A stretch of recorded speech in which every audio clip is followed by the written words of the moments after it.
რამდენად შეიძლება შემცირდეს ყვითელი ფიგურების რაოდენობა საქართველოს რუკაზე?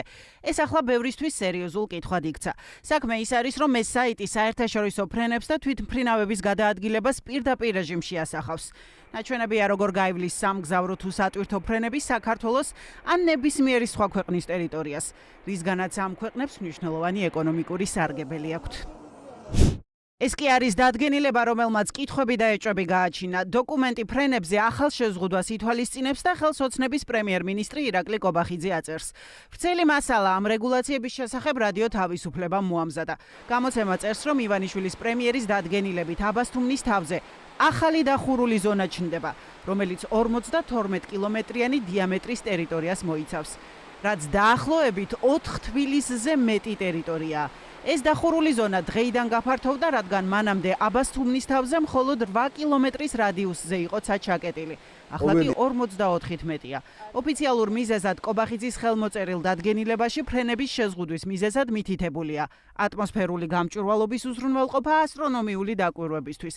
მიზეზი გონივრულია დავით დვალისთვის, რომელიც პირველი კერძო ობსერვატორიის დამფუძნებელია. ფრინავები და განსაკუთრებით ბოლო დროს მოროვლებული სატელიტები, Starlink-ი პირველ რიგში უქმნის ეროზულ პრობლემას ობსერვატორიებს და ეს ხდება ყველგან მსოფლიოში. ამბობს, რომ ობსერვატორიისთვის სუფთაცა ფრენებისგან თავისუფალი გარემო მნიშვნელოვანი პირობებია, თუმცა ამისი დაცვა ძალიან რთული.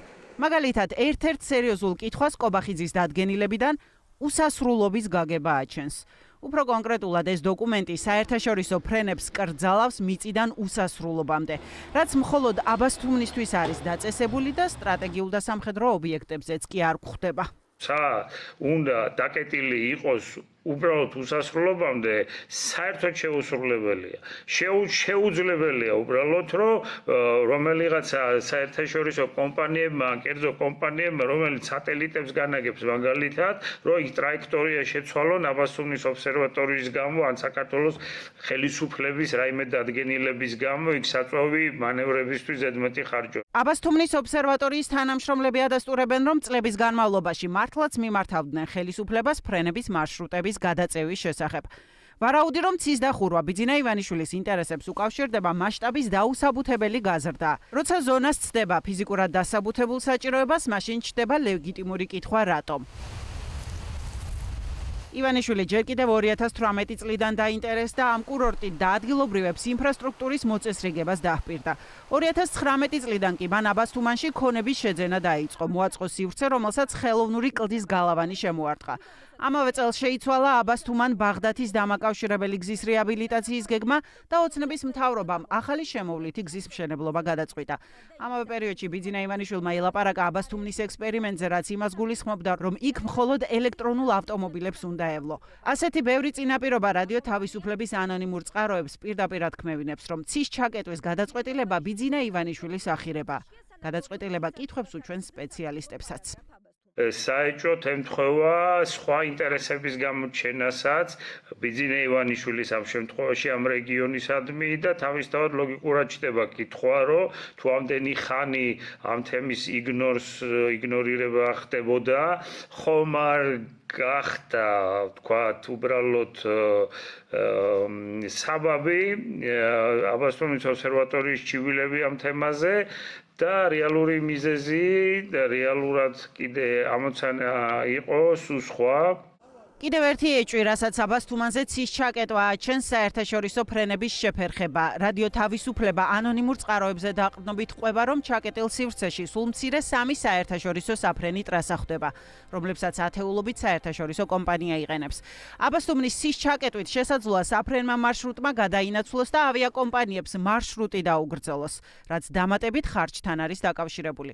სპეციალისტების თქმით, უკრაინაში დაწყებული ომის შემდეგ საქართველოს ევროპული ქვეყნებისთვის კარგი ალტერნატივა გახდა, რადგან ქვეყნების უმეტესობამ რუსული სივრცის გამოყენებაზე უარი თქვა.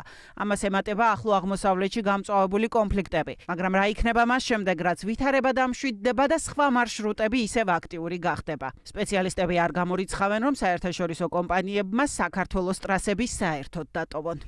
როცა გაიხსნება ხო გზები ის ევროპული კომპანიები რომლებიცაც ეხნებათ უკვე ტრასაში ჩაწერი საქართველოს თუ ჩვენ მათი კარგი სტაბილური პარტნიორები ვიქნებით ხო არ შეცვლია ტრასები მაგრამ თუ ჩვენ ასეთი პრობლემები გავუკეთეთ უკვე დღეს ხო ხვალ და ზეგ როგორც კი პრობლემა მორჩება აუცილებლად შეცვლიან და გადავლენ ისევ ჩრდილოეთით ან სამხრეთით ჩვენ შეიძლება საერთოდ დაუკარგოთ ჩვენი ევროპა იმიტომ რომ კონფლიქტების ბროდად შეიძლება არ ვიყენებთ ამ კონფლიქტებს სასიკეთოდ იქ კონფლიქტია და სხვა გზა აღარ აქვს ხო და აქედან გამომდინარე კონფლიქტები ხო გადაწყდება და მე მშვიდობიან პერიოდში ჩვენ უნდა ვიფიქროთ მშვიდობიან პერიოდში როგორ უნდა ვითანამშრომლოთ ევროპელებთან ცის დაკეტვის აკრძალვა აბასთუმანში არ ეხება მხოლოდ იმ საფრენ აპარატებს, რომლებიც უშუალოდ აბასთუმანში უნდა დაეშვან ან აბასთუმნიდან აფრინდნენ.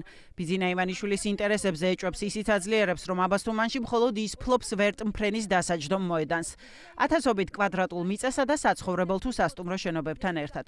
მაგრამ დამატებითი არგუმენტები არ სჭირდება ოპოზიციას, რომლისთვისაც ისედაც ცხადია, რომ კობახიძის დადგენილებით განსაზღვრული აკრძალვა ბიძინა ივანიშვილის პირადი ახირებაა. თუ საერთაშორისო პრაქტიკაში ამ ტიპის შეზღუდვები მხოლოდ განსაკუთრებული სამხედრო ობიექტების ან ბირთვული ლოკაციების თავზე არის შესაძლებელი, ივანიშვილის აგარაკი გადის სწორედ ამ რაკურსში და ჭრილში, რაც კიდევ ერთხელ გვეუბნება იმას, რომ ეს ქვეყნის უსაფრთხოება და ცა შეიძლება არ იყოს დაცული და ასეც არის, მაგრამ დაცული უნდა იყოს ივანიშვილის უსაფრთხოება. თავისი სახლების თავზე ცას კეტავდნენ მუამარ კადაფი, სადამ ხუსეინი და სხვა მსგავსი ოდიოზური დიქტატორები. ივანიშვილიც ესეთი კაცია, ახირებული ბერი კაცი თავისი შიშებით, თავისი სურვილებით და ყველაზე მთავარი რაც არის შესაძლებლობით, რომ რაც უნდა არის მისი პირადი ახირება, ისეთი ახირება, როგორც ჩვენ ვნახეთ ხეებთან დაკავშირებით, სურავი ხეები, ასევე ვნახეთ რაღაცა გადაწყვეტილებები, რომელიც თითქოს მის ჯანმრთელობასთან ან ხანგრძლივ სიცოცხლესთან არის დაკავშირებული, ყველას უსურვებ ხანგრძლივ სიცოცხლეს, მაგრამ ჩვენი ქვეყნის ინტერესების უგულებელყოფას და ასევე ქვეყნის როგორც საკუთარი ქონების, საკუთრების და ქვეყნის მიტაცების უფლებას არავის არ უნდა ვაძლევდეთ. ოპოზიციის ასტროფიზიკოსების ავიაციის სპეციალისტების მოსაზრებების მიუხედავად პრობლემა მხოლოდ ქართული ოცნებისთვის არ ჩანს. კალაძის ლოგიკით ამის უპირატესობას ბიძინა ივანიშვილს აბასთუმანში საკუთარი საჭიროებისთვის დახარჯული დიდი ფული აძლევს. მეცნიერებმა მიმართეს მთავრობას, რომ დაკვირვების პროცესში თვითმფრინავების გამონაბოლქვი უქმნიდა პრობლემას შესაბამისად მოხდა დაკორექტირება. არაფერი განსაკუთრებული არ მოხდა. რა არის ამაში პრობლემა? აბასთუმანი, რომელიც იყო განადგურებული, გაუბედურებული და ერთმა კაცმა, ბიძინა ივანიშვილმა, თავისი პირადი სახსრებით განმარტებები ამ დრომდე არ გაუკეთებიათ საქაერო ნავიგაციაში, სახელმწიფო სტრუქტურაში, რომელიც საჰაერო ტრასებს შეიმუშავებს და მართავს. ბევრი მცდელობის მიუხედავად მათ ფორმულას ზარებს არ უპასუხეს. დღის ბოლოს განმარტება გააკეთა ოცნების ეკონომიკის მინისტრის მოადგილემ, რომელმაც ირაკლი კობახიძის დადგენილების შინაარსი გაიმეორა და ოცნების სახელით ამტკიცებს, რომ ცის ჩაკეტვა ქვეყნის შემოსავლების კლებას არ გამოიწვევს. მაგრამ აქ შეიძლება დაზარალდეს საქაერო ნავიგაცია, რომელიც სახელმწიფოდან არ ფინანსდება და შემოსავალს მთლიანად საერთაშორისო ფრენებიდან იღებს.